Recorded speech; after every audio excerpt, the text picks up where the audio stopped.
রুটি, পরোটা কিংবা সাদা ভাত সবকিছু দিয়েই খেতে অনেক বেশি মজা লাগে বাঁধাকপির এই চচ্চড়ি। আপনি যদি বাঁধাকপি খেতে পছন্দ করেন, একবার হলেও রেসিপিটি বানিয়ে খাবেন।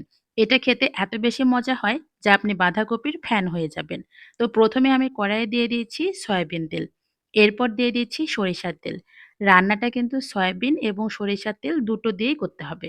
এখন দিয়ে দিলাম ২ টা শুকনা মরিচ, সাথে ২ টা তেজপাতা।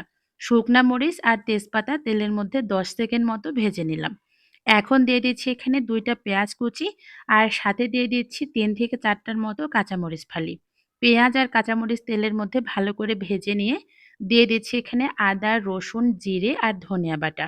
আমি সবকিছুকে একসাথে ভালো করে ব্লেন্ডারে ব্লেন্ড করে নিয়েছি।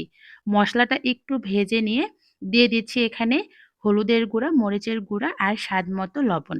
আমি একটু সামান্য পানি দিয়ে মসলাটা বানিয়ে নিয়েছিলাম। এরপর এর মধ্যে একটা বড় সাইজের টমেটো দিয়ে টমেটোটা নরম হয়ে আসা পর্যন্ত ভালো করে কষিয়ে নিতে হবে। এখন দিয়ে দিচ্ছি আগে থেকেই কেটে পরিষ্কার করে রাখা বড় সিলভার কাপ মাছের মাথা। এই রেসিপি কিন্তু অবশ্য যেকোনো মাছের মাথা দিয়েই করতে হবে। তো ভালো করে সবকিছু একসাথে মিশিয়ে সামান্য একটু পানি দিয়ে ভালো করে কষিয়ে নিতে হবে। মাঝখানে দিয়ে দিচ্ছি কিছু আলু।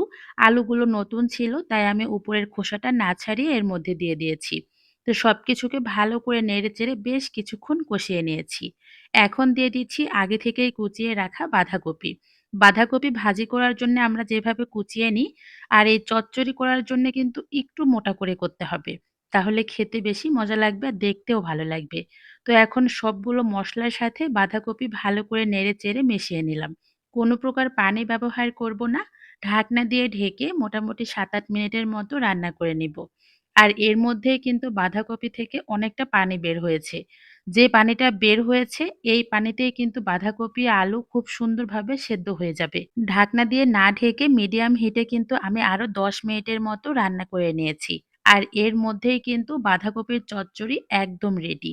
আপনারা চাইলে একটু ধনিয়া পাতা ব্যবহার করতে পারেন। তবে আমি ধনিয়া পাতা দিইনি। ধনিয়া পাতা ছাড়াও কিন্তু এটা খেতে অনেক বেশি মজা লাগে। তো আমি এখন একটু পরিবেশন করে নিচ্ছি।